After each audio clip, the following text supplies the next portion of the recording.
G'day friends and fans, welcome to Dave Talk Stuff Ukraine War Update for the 9th of July 2025. I'm your host, the author David Applegate, author of the books The Boyhood Arcade, Power Games, Into the Elves, Mound, and The Erotic Tales from the Empire.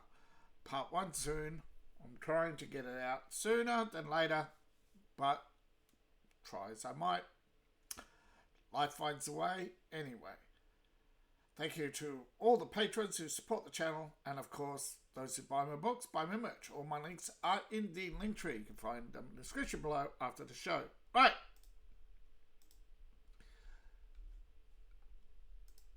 Alright, so we have the usual eclectic news, which probably 90% is pro-Ukrainian, and news and analysis, Russia's war in Ukraine. Nothing of these various news agencies is going to come of any surprise to you. Ukraine is winning, comrades. The party's always right, comrades. Can you see what's wrong? Hey, they got a different pick. That's right. Different location, similar building to yesterday. Must be the same set. But you know what? Can you tell what's wrong? What's that? She's clean? Yes, yet another Ukrainian propaganda film brought to you by Girls on the Street Corner, where they show you the cleaned, makeup, brand new clothes, shoes that don't even have a smidgen of a scuff mark on them, out of place bell-bottom splits, straight out of the 50s or 60s, Gotta have those old style Levi's to show you that it's Eastern Europe, everybody. Don't worry, they'll have some ethnic diversity very soon, now that most of Ukraine is dead. Alright, so the Russian Air Force has launched a massive, this is twice what they launched, and did I not say every 3 days, they're going to be launching. Well, it's almost, air defense destroyed almost every drone and every missile the Ukrainian Air Force said. Because they always have proof, not. And of course they only killed civilians, despite no proof. But don't worry, there was some damage caused by falling debris. And of course the Russians, they'll report some of the Russian side by saying, oh, but the Russians also shut down some drones.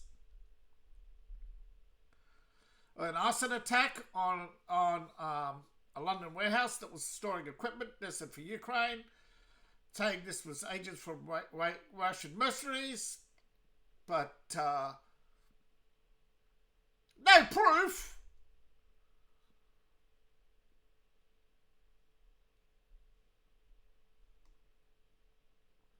And of course, Russia's detained another activist for for passing on information to the West. Which do you believe? Russia provide professional mercenaries to conduct an arson attack when Russia is one of the best intelligence services in the world, and why would they stage a flimsy arson attack when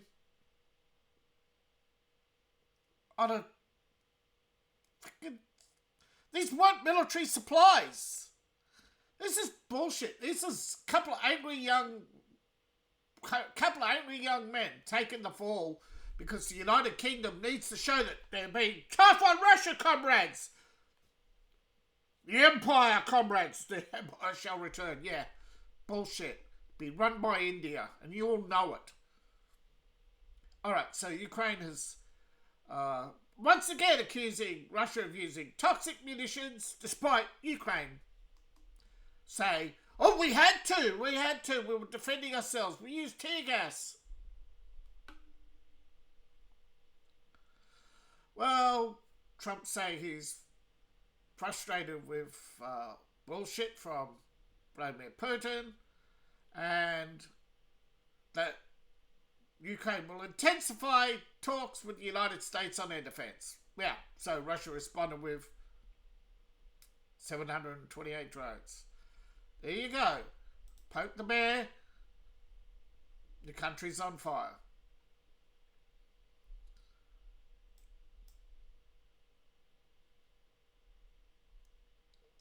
Look, does that... Look!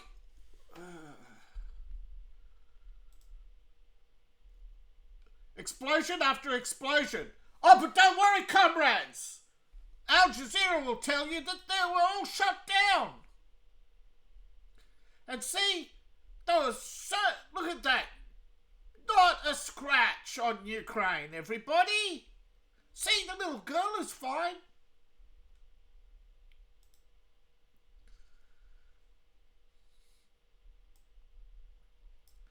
There you go. Multiple strikes all across Ukraine.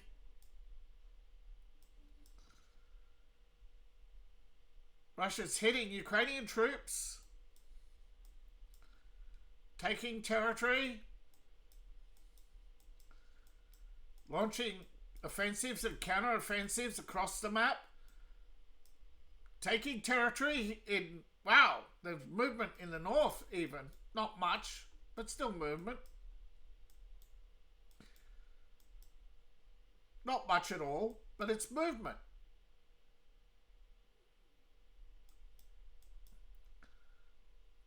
We know that most of this is not occupied. The Ukrainians probably have a few men in the field, or tripwire, so to speak.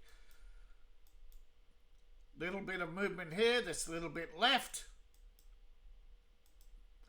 After major headways, though, there's only incremental, tiny movements on the map.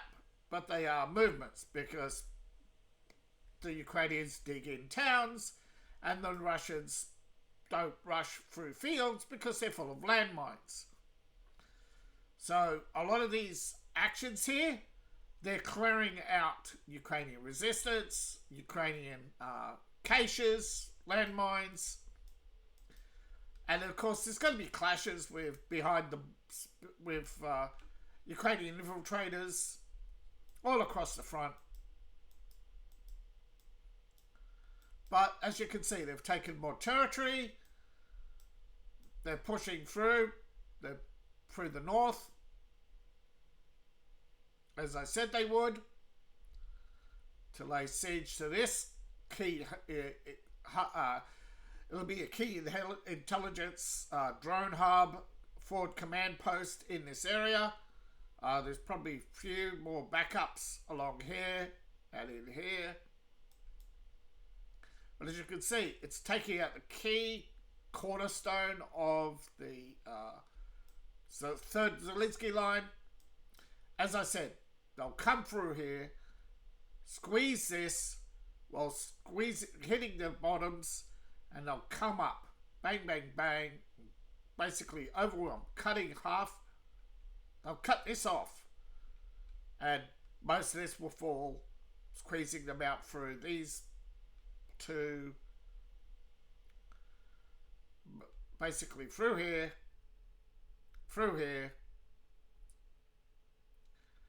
pushing the Ukrainians back to here, possibly up as far as here, cutting through, just cut that line. Once they go around this, once they go around Kupiansk,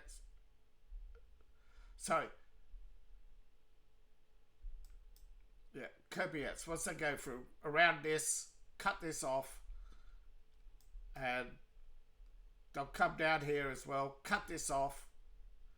It'll start to trickle down, forcing the Ukrainians to use this highway, forcing here, cutting this off, forcing them up through here, and up through here. They'll pushing them up here and here. They'll push through, trying to hold on to this.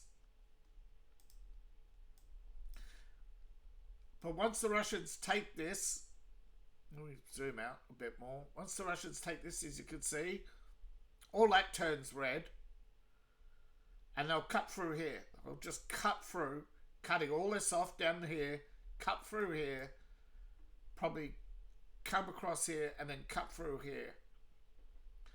That puts most Ukrainian cities now within striking distance of Russia with nothing on the important other than some farms, fields, maybe some mines. There'll be some strategic importance. But most of the strategic importance, it will be Mariupol, Sevastopol, Mariupol,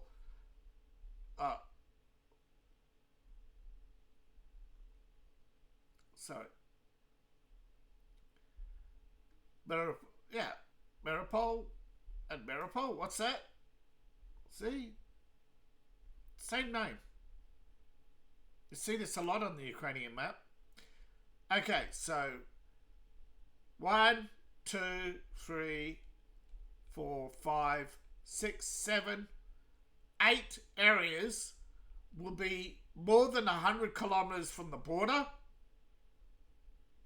There'll be 1, 2, 3 lines of defense, and the Russians can sit there forever. They can start fortifying their northern border as well, completely isolating you and wearing out Ukraine's entire army with a tenth of the border force, probably 20% of the border force, backed by 20% of the army, backed by a massive security operation, which Putin has been building. I suggest that he launched the war early. He was provoked by the killings in Donetsk. But he's been building for years revenge on Ukraine for the slaughter of ethnic Russians.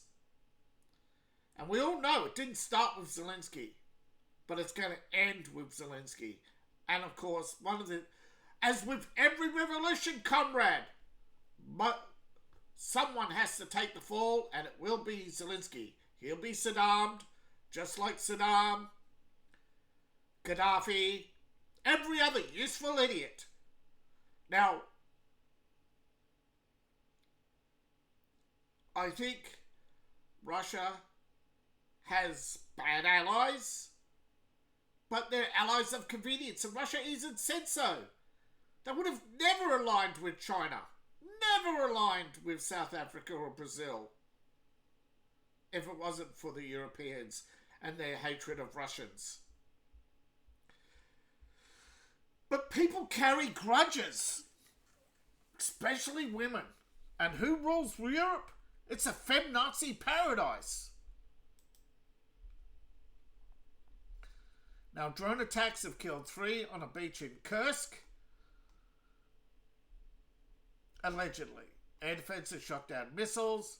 Now, we don't know exactly what happened. We can never say or truly know whether they were deliberately targeted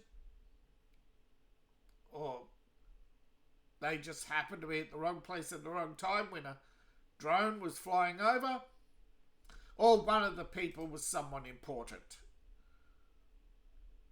But drones from Ukraine, Europe, have flown across Kursk. Now, apparently a drone did strike the Chinese, it's claimed a Russian drone struck the Chinese embassy. China has not officially stated, though I believe a backdated statement will appear. I've been waiting for it, but it hasn't appeared. Now, seems in the middle, of course, Zelensky had a phone call with the Prime Minister of United Kingdom, Keir Starmer's wife.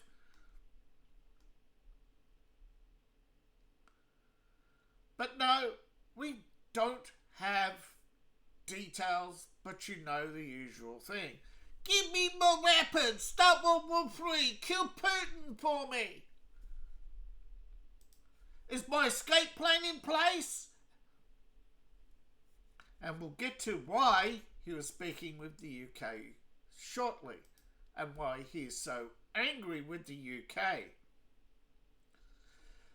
Because, as you know, everybody's angry with Russia allegedly. But Putin has reacted calmly. The US leader said he's not happy with Putin following their phone call. And some harsh statements, judging from the phrase he used, Peskov said. Now, Peskov is Putin's, basically the Kremlin press secretary.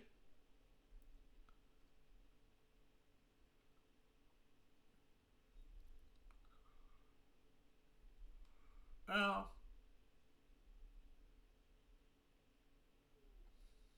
CNN recordings of the then future president told his donors that he once threatened to bomb Moscow and that, and yeah.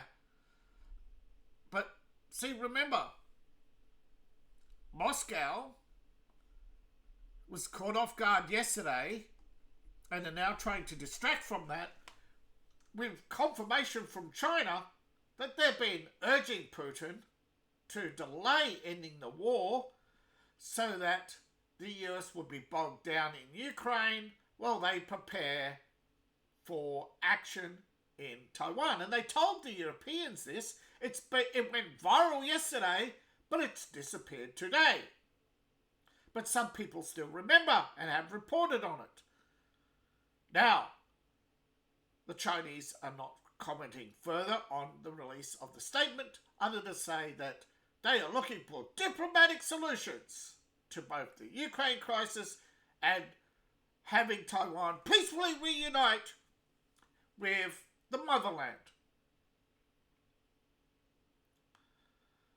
I think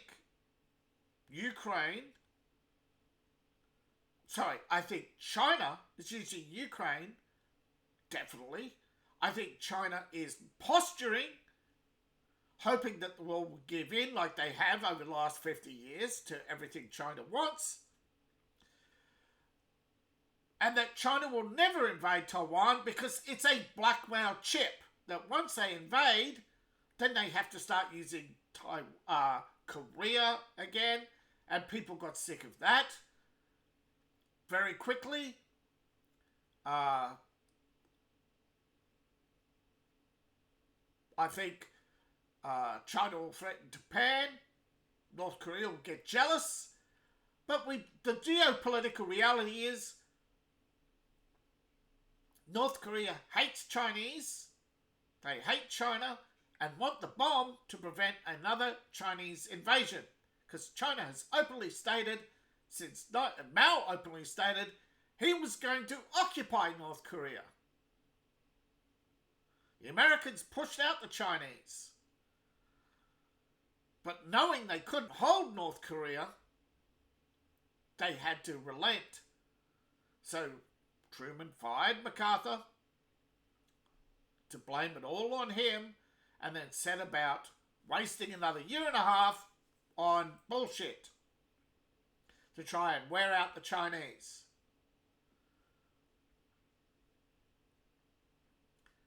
Funny that. Everybody forgets that. But of course people always forget. Except for politicians like Putin, who knows that he's been played for a fool in Ukraine. But as everybody says in international politics, we know it's a trap. Yes, we deliberately walked into a trap, but it's the only way to expose the trap. So Putin is happy to be trapped in Ukraine because it means China isn't going to invade Russia. And it takes a long time to explain how that makes sense. But remember, if China invades Russia now, the West will cut Ukraine, will throw everything they can to take their half of Russia, and then it'll be war with China, which they don't want. So the West will say, hey China, you stay out of this and we'll stay out of this. So everything is a game of face-saving right now. A game which most people out there are taking way too seriously because they've made politics their identity. They made supporting Ukraine their identity. They've made the oppression narrative their identity. And they forget real people in Ukraine are suffering for your hubris, while footage has been released of an elderly woman, shown here, trying to stop the UK fascists from taking her son. She was taken to hospital. She died in hospital. She tried to prevent military recruiters from detaining her son. This was taken from a Telegram channel from Strana. Russia obviously named its source because it was on TikTok, copied from social media. Because, as you know, social media in Russia is highly restricted, mostly by the West, but the West says, oh, look at Russian censorship, as they actually block Russia. So, you know, but it's not fascism when we do it, says the Democrats. Oh, wait, the Democrats aren't in power. Well, they are in Europe. All right, so conscription law, handling bosses, lowering the draft age to 25. According to Strana, the woman has died, but Kiev Independent, you mean the mouthpiece of British intelligence, says that she is still critical in hospital. Ukraine lawmakers are upset that 1 in 4 recruiters are volunteers. The rest are through what they call compulsory subscription, though he described it as brutal. This is one of the opposition leaders who believe to have been censored by Zelensky but not fired or arrested yet. Apparently people have been shot, but they've been dragged off the streets, and Ukrainian MP blames corruption for troops fleeing the army. Of course, the morons out there will believe it because they believe the party is always right. But Russia has been making advances in Ukraine, and they are creating this security buffer zone. Third round of negotiations to take place. Dialogue will continue. Russia will point out that ground chasing daily is to the disadvantage of the Ukrainians, because the more they delay, the more ground Russia takes. Means Russia will not take it back. They will not comply with the European Court of Human Rights, which is a joke. You mean the Court of Rights for everybody but Europeans in their homeland? You have the right to be a minority. You have the right to pay taxes. What? You have the right to own nothing. You must be happy about it. You must eat the bugs. And of course, the party is always right. As seen, when you see heavy military equipment moving forward, you know Russian forces have taken a key firing position. This is why they take these settlements and make a big deal about it, because these are key artillery positions for shooting at the Zelensky line. For those obviously do not understand what the Zelensky line is, when Zelensky attacked Donetsk city, he said the Russian army was here. He set up 3 lines of defense. Through here,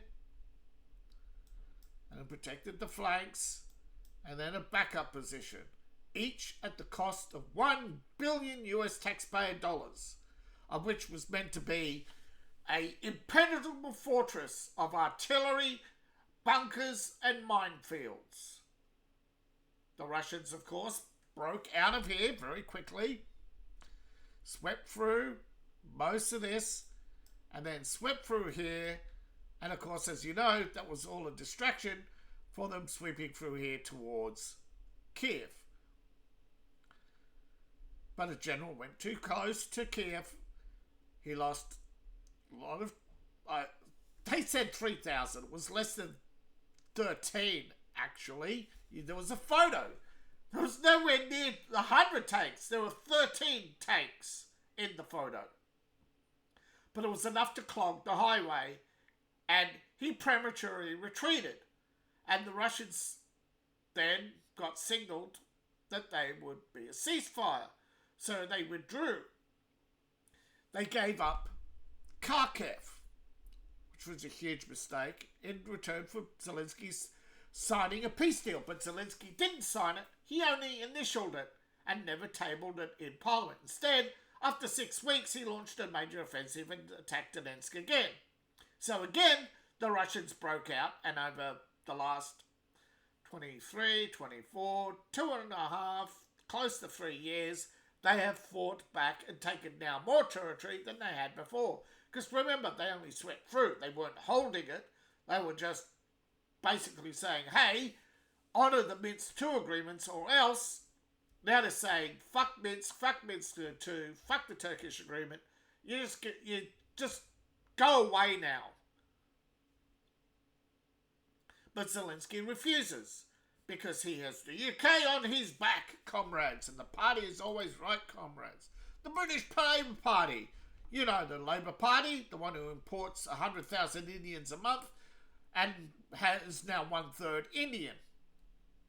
Muslim, of course, while his Jewish wife keeps complaining about anti-Semitism. The rise in anti-Semitism and the rise in British Muslims. And 25 towns are now officially Muslim majority, with the Mayor of London wanting calls to prayer and all this other thing. Oh, the colonisers are actually on Twitter bragging how they're going to take over. And still Keir Starmer says, fuck the British people. They're ungrateful for the British nurses. And all the old folks saying, oh, but we want our foreign nurses. Cutting out British wages, all these unionists who worked all their life for high wages are now cutting their throats of the others so they can have cheap health care. That's how goddamn fucking selfish socialism is. Well, humanity's selfish. But they worked high wages their entire life and now they want cheap retirement. That's how selfish they are. And they say, we're entitled to it. Because that's how selfish they are. Now, the Russian force...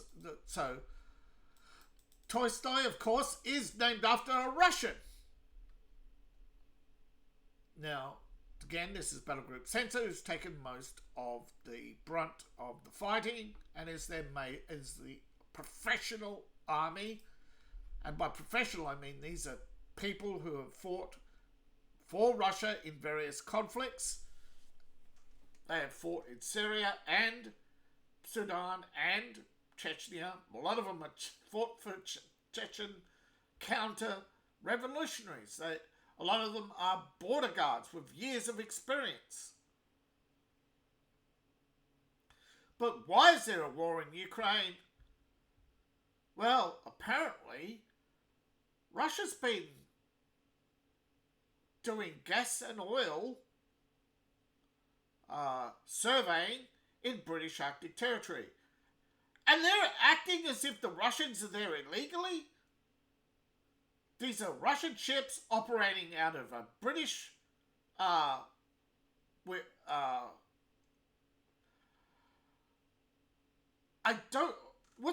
is it a conglomerate? Okay. In what's it called? The British territory there. In Port Stanley, there's a Russian, British, and I think French, although it could be also German. It's a very little office, okay? And for years, they've been out there looking for gas and oil. Something to revive the economy ever since the end of whaling in Falklands, okay? The Falklands economy, fishing fleet was devastated and hasn't recovered since the Falkland War. They've had to shut down. Catches were low. So they've been looking for gas and oil for some time. And they've been using Russian ships. Now that Russia's finally found some gas and oil, lo and behold, there's a war. And the British are trying to push out Russia because this is 10 times larger than the North Sea. This is 10 times the oil of the North Sea for the last 50 years. So this is 500 years of gas and oil at the current rate of consumption, which has raised concerns about the Arctic Treaty. This prohibiting gas and oil. Now, this is across the Arctic line. This is definitely in the restricted zone, yet this is why the British had the Russians do it. So they could point to them and say, look at evil Russia. This is the problem with geopolitics. They paint some countries as evil so they can try and control the narrative, and when anything goes wrong, they just point to them and say, well, they're evil. This is why you can't believe narratives. It's why you've got to drop geopolitical narratives. Because the heights, it coincides with heightened tension? No, the heightened tension was all about this gas and oil, just so they could deny Russia its share. Because they didn't expect the Russians to find anything this big. Britain was hoping that they would find something closer to the Falklands so they could claim it. But if they found something closer to the Falklands, Argentina would get a share. They still might. And if it's in the British Arctic territory, you know there's some in the Australian and other territories. Because as far as I know, and as far as many other people know who have studied this, Antarctica, know that Antarctica, until the last ice age, was a paradise. The Germans found forests intact under the ice. The Nazis found oil fields. So we know there was oil there. That's why there was the 1959 Arctic Treaty. The Nazis found oil there, but they never said where. They also had ports there. We don't know what happened to them. But I bet you that's how the British Arctic Territory came to be.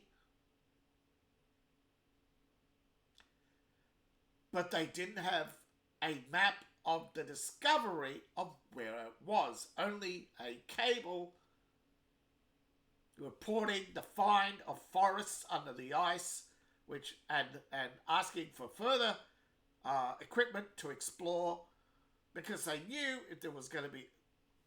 This is what most people don't understand. You have been lied to. Oil is hydrocarbon. The biggest source of hydrocarbons in the world. It's vegetable oil. They don't want to say so because if you link vegetable oil with gas and oil, you understand why vegetable oils are cancer.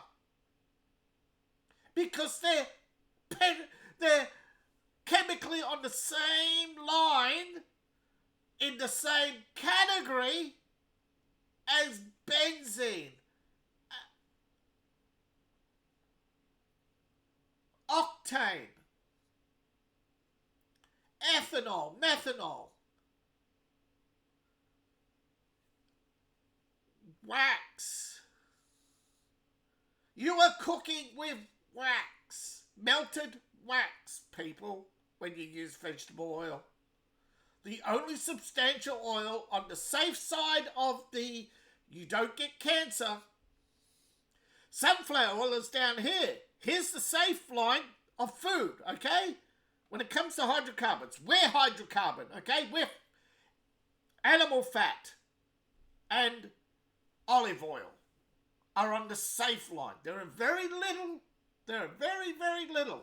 There are some esters, which, as anybody who's done chemistry knows, they're the smells and flavors created by complex chemical chains, mostly a form of alcohol. These are your plant oils, which make sense. These are your animal fats that make flavor. There's some nut oils in there. That's about it. Soy is close to the borderline of safe. Some in Japan think it's unsafe because of its high estrogen, which is another, when you get into your hormones and all those, are carbon chains.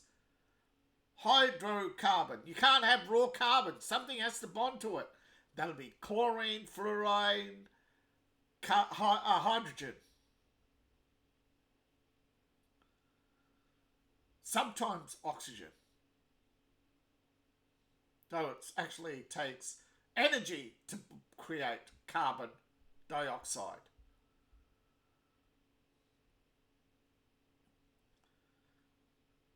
That is the carbon cycle. And out of that carbon cycle, there is what they call a sinkhole. Right? When the carbon goes around, but as it passes through the ocean layer, a lot of it gets dissolved by the oceans, and there are sinkholes in the bottom of the ocean that actually sink into the earth. Water gets sucked under the earth, and this builds up as gas and oil pressure under the mantle, and it boils up and creates hydrocarbons, and rises because it's hot. Some of it breaks down because it's been eaten by bacteria. And every so often, the magma rises up. That's why you've got magma bursts. That's in throughout, all through the Middle East. There's all these magma bursts, these big caverns, magma bubbles full of gas and oil. And as they empty, they're slowly filling up again with gas from underneath the ground. Now, some, like in Iran, have started to fill with magma, which is why there's been earthquakes. They've dug too deep and cracked. My guess is that they used explosives in some of these underground chambers to try and crack some open so they could get, because they're granite, to try and get to the gas and oil trapped below. But my guess is they misread, and that it's not, and the gas was whole, and the magma is rising up. And that's why you get all these magma earthquakes in Iran, where there shouldn't be any earthquakes because there's no fault lines. Though allegedly you could get earthquakes that travel through the ground, but if you look at Iran, there's all these mountains that shouldn't travel through, right? Particularly 10 miles below the ground. You know, that's way too deep. They've gone too far. They're close. It's like, if you ever done woodwork, you drill halfway through wood and eventually it starts to crack open. The earth does the same thing. Just different way of water pressure, but it's still the same thing. And I'm getting way off the war here, but I'm giving you a reason for the war. Why Britain is so desperate now to evil Russia, because they want to seize Russian assets. 511 billion barrels. That's 5,110 million barrels. That is over 500,000 days of gas and oil.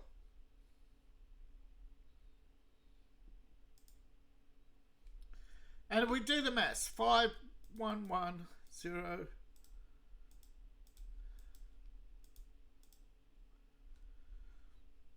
So at peak capacity, they'll be running for 140 years just on gas and oil at peak capacity. And that's if nobody else in the world is running oil. They can supply everybody for the next 14 years. Everybody in the world with gas and oil. And if they just do what is if they just contribute that little bit, like everybody, like, as it'll be 11 years of gas and oil at peak price.